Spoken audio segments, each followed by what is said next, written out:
नमस्कार दोस्तों, Saudi Arabia में एक ऐसा शहर बनने जा रहा है जो दिखने में सीधा किसी साइंस फिक्शन फिल्म का हिस्सा लगता हो। एक ऐसा फ्यूचरिस्टिक शहर जो एक लाइन में डिजाइन किया गया है, 170 किलोमीटर लंबी लाइन। ये लाइन ऊंचाई में 500 मीटर ऊंची, यानी आईफिल टावर की हाइट से भी ज्यादा ऊंची, चौड़ाई में सिर्फ 200 मीटर और इसके दोनों साइड पर बाहर की तरफ बहुत ही बड़े बड़े शीशे लगे हुए हैं। इसके अंदर हरी भरी ग्रीनरी और बहुत सारी फ्यूचरिस्टिक टेक्नोलॉजीज होंगी। कुछ एस्टिमेट्स के अनुसार इसे बनाने की टोटल कॉस्ट $1 ट्रिलियन तक पड़ सकती है और सऊदी अरेबिया का दावा है 2045 तक ये बनकर रेडी हो सकता है शहर। क्या ये सही में पॉसिबल है? इस डिजाइन के एक्चुअली में क्या फायदे और नुकसान हो सकते हैं और ऐसे मेगा प्रोजेक्ट का क्या इंपैक्ट पड़ेगा बाकी दुनिया पर? आइए जानने की कोशिश करते हैं ये सारी चीजें आज के इस वीडियो में। सऊदी अरब देश का जब भी जिक्र किया जाता है तो दो चीजें सबसे पहले दिमाग में आती हैं, रेगिस्तान और तेल। हालांकि ये चीज सच है कि ज्यादातर देश रेगिस्तान से घिरा हुआ है। टिपिकल डेजर्ट क्लाइमेट भी देखने को मिलता है सऊदी में, जहां पर दिन में तापमान 45 डिग्री सेल्सियस तक जा सकता है और रात में बहुत ठंड हो जाती है। लेकिन इसके अलावा देखा जाए तो सऊदी ज्योग्राफिकली काफी डाइवर्स देश है। यहाँ पर आपको सवानास, पहाड़ियां और वोल्केनिक फील्ड्स भी मिलेंगी। इनफैक्ट सऊदी में 2000 से ज्यादा डोरमेंट वोल्केनोज हैं, जिनमें से कई सारे तो एक्टिव वोल्केनोज भी हैं। इकोनॉमिकली सऊदी मिडिल ईस्ट की लार्जेस्ट इकोनॉमी है और दुनिया की 18th लार्जेस्ट। लेकिन ये बात सच है कि मोस्टली ये इकोनॉमी सिर्फ तेल पर डिपेंडेंट है। इनका मेजर एक्सपोर्ट पेट्रोलियम है और दुनिया का लार्जेस्ट एक्सपोर्टर सऊदी अरेबिया ही है पेट्रोलियम का। लेकिन क्योंकि दुनिया भर के देश अपनी तेल पर डिपेंडेंस खत्म करना चाह रहे हैं, इसलिए सऊदी अपनी इकोनॉमी को डाइवर्सिफाई करने में बहुत इंटरेस्टेड है। इस रीजन के कई और देशों की तरह, जैसे कि यूनाइटेड अरब एमिरेट्स ने भी बहुत कोशिश करी तेल से अपनी डिपेंडेंस खत्म करने की। यही कारण है कि दुबई को इतना बड़ा टूरिज्म हब बनाने की कोशिश करी गई है। सिमिलरली सऊदी अपना प्लान लेकर आया है, सऊदी विजन 2030। इसका मकसद है देश की और एस्पेक्ट्स में डेवलपमेंट करी जाए, जैसे कि हेल्थ, एजुकेशन, इंफ्रास्ट्रक्चर, टूरिज्म और नॉन ऑयल एक्सपोर्ट्स को बढ़ाया जाए देश के। इसी सऊदी विजन 2030 प्लान का एक हिस्सा है नियोम की स्मार्ट सिटी बनाना। सऊदी के क्राउन प्रिंस मोहम्मद बिन सलमान ने अपने देश का एक बहुत बड़ा एरिया इस नियोम स्मार्ट सिटी की डेवलपमेंट के लिए निर्धारित किया है। अब अपने आप में नियोम कोई एक स्मार्ट सिटी नहीं है, बल्कि ये नाम जो है एक रीजन के लिए इस्तेमाल किया जाना चाहिए। इस रीजन के अंदर कई सारे शहर होंगे, कई रिजॉर्ट्स होंगे और कई सारी और डेवलपमेंट्स होंगी। इन टोटल ये नियोम का जो एरिया होगा ये करीब 26,500 स्क्वायर किलोमीटर्स का होगा और इसकी लोकेशन कुछ यहां पर होगी, सऊदी अरेबिया के नॉर्थ वेस्टर्न हिस्से में, रेड सी के नॉर्थ में। ये टोटल साइज रफली इक्विवेलेंट है उत्तराखंड स्टेट के हाफ साइज से। इस एरिया को चुनने के पीछे एक ज्योग्राफिकल रीजन भी है कि यहाँ का जो क्लाइमेट है वो कंपैरेटिवली मॉडरेट क्लाइमेट है। सऊदी में रेगिस्तान के बीचों बीच जो क्लाइमेट होता है वहां पर ज्यादा गर्मी होती है, यहाँ रेड सी के पास है ये। नियोम शब्द का मतलब अपने आप में बड़ा इंटरेस्टिंग है। ये नियो प्लस एम से बना है। नियो एक प्रीफिक्स है जो एंशिएंट ग्रीक से आता है, जिसका मतलब बेसिकली न्यू होता है, नया कह लो। और एम यहाँ पर दो चीजों को रिप्रेजेंट करता है। एक इनके प्रिंस का खुद का नाम मोहम्मद बिन सलमान, तो मोहम्मद से एम आ गया, और दूसरा एक अरेबिक वर्ड है मुस्तकबल। इसका पहला लेटर भी एम होता है और इस शब्द का मतलब फ्यूचर होता है। ये एक आइडियल शहर बनाना चाहते हैं जो न्यू फ्यूचर हमें दिखाए। डेवलपर्स के अनुसार नियोम के अंदर 10 अलग अलग प्रोजेक्ट्स होंगे, जिन्हें 10 अलग अलग रीजन्स करके पुकारा जा रहा है। इन 10 में से 4 रीजन्स की डिटेल्स ऑलरेडी अनाउंस कर दिए गए हैं। पहला एक ऑक्सीगन, एक ऑक्टेगन शेप्ड फ्लोटिंग पोर्ट, जिसे नेक्स्ट जनरेशन इंडस्ट्रियल सेंटर बनाया जाएगा नियोम का। दूसरा ट्रोजेना, जो कि पहली मेजर आउटडोर स्कीइंग डेस्टिनेशन होगी अरेबियन पेनिनसुला की। इसकी ओपनिंग बताई गई है 2026 में होगी, सिर्फ 3 साल बाद। और इतना ही नहीं, इस एरिया को ऑलरेडी बिड मिल चुकी है कि यहाँ पर एशियन विंटर गेम्स 2029 होस्ट किए जाएंगे। ये सऊदी की one of the highest mountain ranges पर लोकेटेड होगा और यहाँ पर तापमान एक्चुअली में सर्दियों में 0 डिग्री सेल्सियस से अक्सर नीचे चले जाता है। लेकिन फिर भी बताया जाता है कि जो स्नो यहाँ पर यूज करी जाएगी वो फिर भी मैन मेड होगी, क्योंकि नेचुरल यहाँ पर कोई इतनी बर्फ नहीं गिरती। तीसरा है सिंधाला, एक लग्जरी रिजॉर्ट कॉम्प्लेक्स जो सिटी की कोस्ट के बाहर लोकेटेड होगा। यहाँ पर करीब 2400 लोग होस्ट किए जाएंगे। ये 840,000 स्क्वायर मीटर्स में फैला एक लग्जरी आइलैंड होगा, जहां पर ढेर सारी चीजें करने के लिए होंगी। और नियोम प्रोजेक्ट का ये पहला हिस्सा होगा जो खुलेगा, क्योंकि इसकी ओपनिंग डेट ऑलरेडी अगले साल बताई जा रही है 2024 में। फिर आता है हमारा चौथा और सबसे unbelievable project, the line. The line को 10 जनवरी 2021 को अनाउंस किया गया था और बहुत से लोगों को डाउट था कि ये बनेगा भी या नहीं बनेगा, ये सिर्फ एक इमेजिनेशन करी जा रही है। लेकिन at this point of time इसकी कंस्ट्रक्शन ऑलरेडी शुरू हो चुकी है। इवन दो ये एक बहुत बड़ा डाउट है कि ऐसी टेक्नोलॉजीज ये चीजें बनाने की हमारे पास अभी एग्जिस्ट करती है या नहीं करती। सबसे खास बात इस प्रोजेक्ट के बारे में है इसका डिजाइन। 170 किलोमीटर लंबी एक लाइन, ये पूरा शहर 500 मीटर ऊंची स्काई स्क्रेपर्स के बीच में सिचुएटेड होगा। ऐसी इमारतें जो लीनियर होंगी, लाइन के फॉर्म में चलेंगी आगे, और जिनकी बाहर की तरफ शीशा लगा होगा। अपने आप में जो आइडिया है ये कोई नया नहीं है। सिमिलर आइडियाज प्रपोज किए गए थे 1800s और मिड 1900s में भी। हालांकि तब किसी के पास इतने रिसोर्सेज नहीं थे और पैसा नहीं था इन सारी चीजों को एक्चुअली में इंप्लीमेंट करने के लिए। ये शहर एग्जाम्पल है 1960s के कॉन्सेप्ट का, जिसका नाम है आर्कोलॉजी। आर्कोलॉजी बनता है आर्किटेक्चर प्लस इकोलॉजी के शब्दों से। ये एक ऐसी फील्ड है जहां पर आर्किटेक्चर का इस तरीके से इस्तेमाल किया जाए कि हम डेंसली पॉपुलेटेड एरियाज बनाए शहरों में सबसे एफिशिएंट तरीकों से।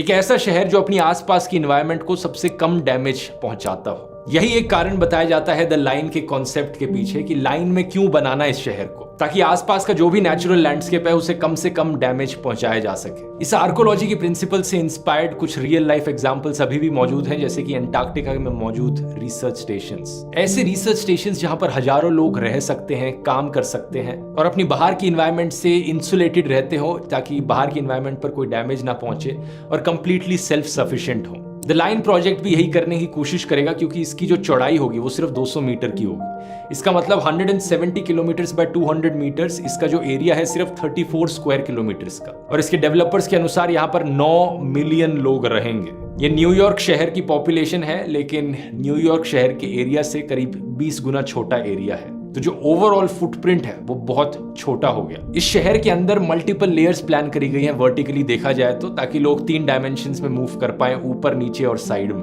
और इस नए कॉन्सेप्ट को इन्होंने नाम दिया है जीरो ग्रेविटी अर्बनिज्म। ऊपर से इनके डेवलपर्स का दावा है कि नियोम को 100% रिन्यूएबल एनर्जी से पावर किया जाएगा। सोलर, विंड और हाइड्रोजन बेस्ड पावर जनरेशन का इस्तेमाल किया जाएगा। इसके अंदर ट्रांसपोर्टेशन के लिए कोई सड़कें नहीं होंगी, कोई गाड़ी नहीं होंगी, बल्कि लोगों के चलने की जगह होंगी, जहां पर पार्क्स होंगे, ग्रीन स्पेसेस होंगी। और क्योंकि ये 170 किलोमीटर लंबी लाइन है, हाई स्पीड ट्रांसपोर्टेशन का इस्तेमाल किया जाएगा लाइन को एंड टू एंड कनेक्ट करने के लिए। अंदर का डिजाइन इस तरीके से होगा, इनका कहना है कि हर चीज 5 मिनट के वॉकिंग डिस्टेंस पे available. Residents have access to all their daily needs within 5-minute walk neighborhoods. अंदर क्लाइमेट कंट्रोल भी किया जाएगा, ताकि एक कंसिस्टेंट क्लाइमेट रखा जा सके, इवन दो अगर बाहर बहुत जलती हुई गर्मी भी है। और क्योंकि ये लाइन एक एंड से समुद्र तक जाएगी, रेड सी तक, इसे ट्रेडिंग के लिए भी एक बड़ी पोटेंशियल बताया जाता है, क्योंकि दुनिया की ट्रेड का 13% हिस्सा एक्चुअली में सुएज कैनाल से होता हुआ गुजरता है। ऊपर से एक नियोम बे एयरपोर्ट बनाया जाएगा इसके पास, जिसकी लोकेशन ऐसी होगी कि 40% दुनिया की चीजें उससे सिर्फ 6 घंटे दूर हों। ये तो इसलिए क्योंकि सऊदी अरेबिया की अपने आप में ही लोकेशन ऐसी है कि यूरोप, एशिया, अफ्रीका सबका ये सेंट्रल पॉइंट बन जाता है। फिर इनके डेवलपर्स का दावा है कि आर्टिफिशियल इंटेलिजेंस को द लाइन में सीमलेसली इंटीग्रेट किया जाएगा, पर्सनल और कमर्शियल लाइफ दोनों में। यहाँ सिस्टम्स बनाए जाएंगे जो डेटा गैदर करे, एनालाइज करे और हर किसी को पर्सनली केटर करे उससे। इसका एग्जैक्टली मतलब क्या हो सकता है ये गेस करना बड़ा मुश्किल है, लेकिन ये एक बड़ी डिस्टोपियन चीज भी हो सकती है। आप इस स्मार्ट शहर के अंदर जहां भी घूमते हैं, जहां भी जाते हैं, आपको ट्रैक किया जाएगा और उसके बेसिस पर आपको एड्स बेची जाएंगी या प्रोडक्ट सेल किए जाएंगे। ये एक बहुत बड़ा डेंजर पॉइंट है ऐसे फ्यूचरिस्टिक शहरों का। वैसे ये चीज ऑलरेडी कुछ हद तक आपके साथ ऑलरेडी करी जाती है जब आप इंटरनेट का इस्तेमाल करते हैं। जहां जहां आप जिस वेबसाइट पर जाते हैं, वो वेबसाइट आपको ट्रैक करती है, आपके लाइक्स और डिसलाइक्स को समझती है कि अमेज़न पर आप क्या खरीद रहे हैं, सर्च क्या कर रहे हैं, गूगल पर किस चीज के लिए सर्च कर रहे हैं। अच्छा, आपको उस चीज में इंटरेस्ट है तो आपको जो एड्स दिखाई जाएंगी उसी प्रोडक्ट की दिखाई जाएंगी जिस चीज में आपको इंटरेस्ट होगा। इस तरह की ट्रैकिंग अगर एक नेक्स्ट लेवल पर पहुंच गई और भी खतरनाक हो सकती है। लेकिन इंटरनेट पर अपने आप को ट्रैक होने से बचाने का एक बहुत ही आसान तरीका है वीपीएन का इस्तेमाल करना।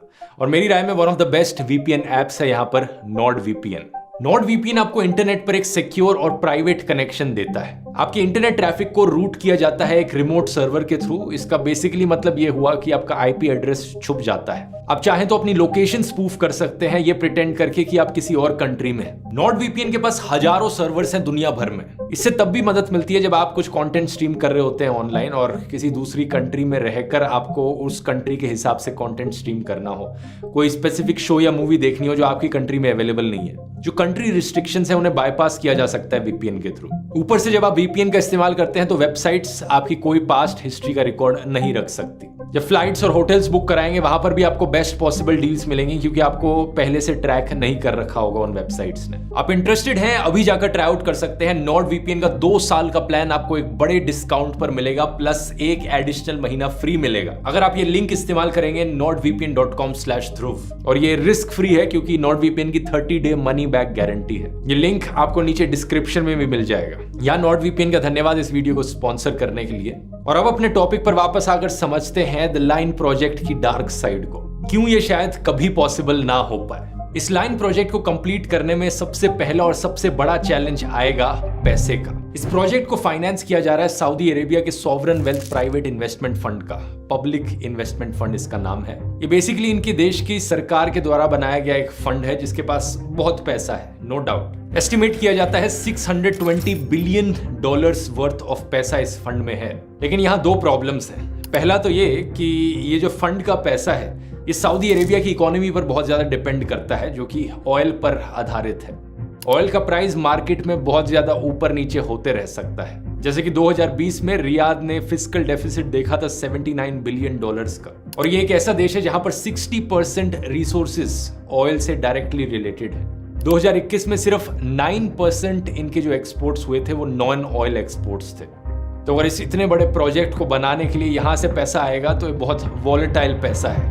पता नहीं फ्यूचर में कितना नीचे गिर जाए ये पैसा। लेकिन दूसरी प्रॉब्लम यह है कि अगर इस फंड का सारा $600 बिलियन का पैसा भी इस प्रोजेक्ट में लगाया जाए तो भी काफी नहीं होगा। इनिशियल प्लान था नियोम को साल 2030 तक कंप्लीट करने का और इसके लिए $500 बिलियन एलोकेट किए गए थे। कुछ रिपोर्ट्स का कहना है कि ये चीज साल 2050 तक भी कंप्लीट ना हो और उसकी वजह से कॉस्ट और भी ज्यादा बढ़ जाएंगे। इसी कारण से एस्टिमेट किया गया है कि इस पूरे प्रोजेक्ट की कॉस्ट $1 ट्रिलियन पड़ सकती है। अब $1 ट्रिलियन तो उनके फंड के पास भी नहीं है, तो बाकी और इन्वेस्टर्स की जरूरत पड़ेगी बाहर के देशों से।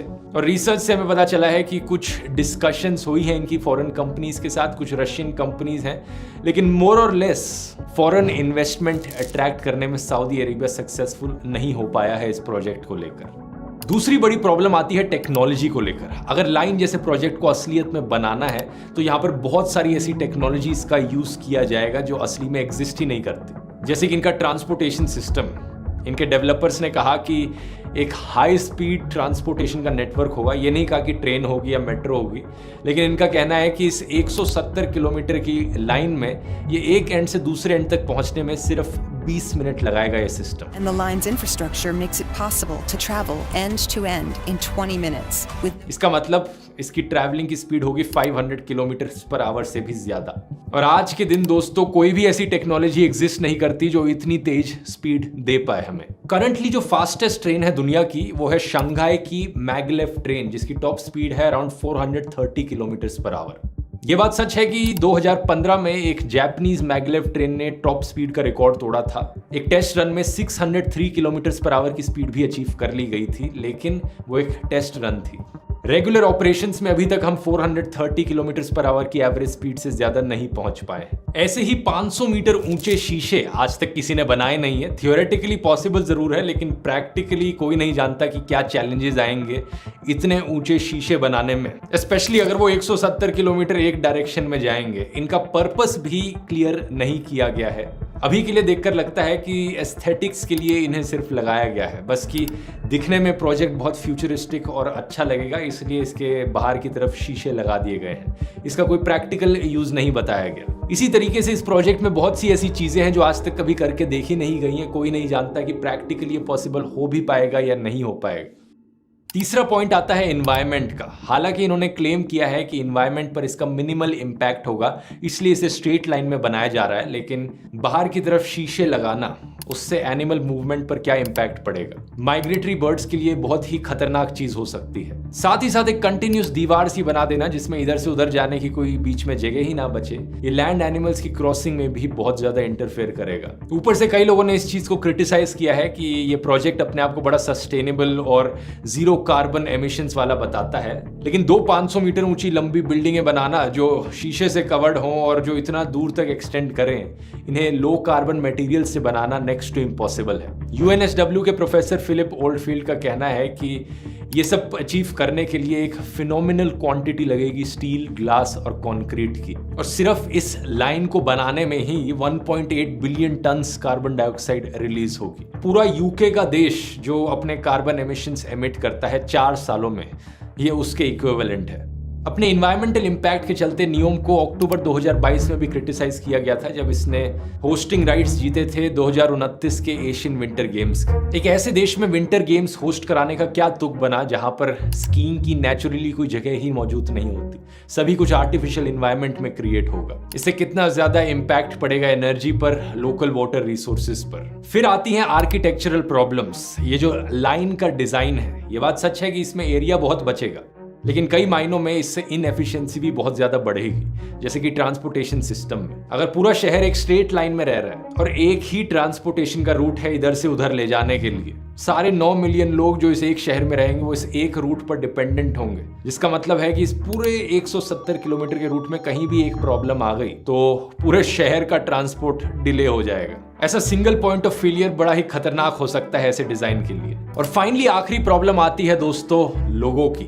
अगर ये सारे अलग अलग चैलेंजेस ओवरकम कर भी लिए जाएं, इन सारी प्रॉब्लम से डील करने का कोई ना कोई तरीका ढूंढ लिया जाए, आखिरी सवाल ये उठेगा यहाँ पर कि क्या लोग इसमें रहना भी चाहेंगे। इमेजिन करो ऐसे शहर में 2400 घंटे बिताना जहां पर बाहर की इन्वायरमेंट से आप टोटली कट ऑफ हो, एक आर्टिफिशियल बिल्डिंग जैसी इन्वायरमेंट के अंदर आप हमेशा रहने लग रहे हो।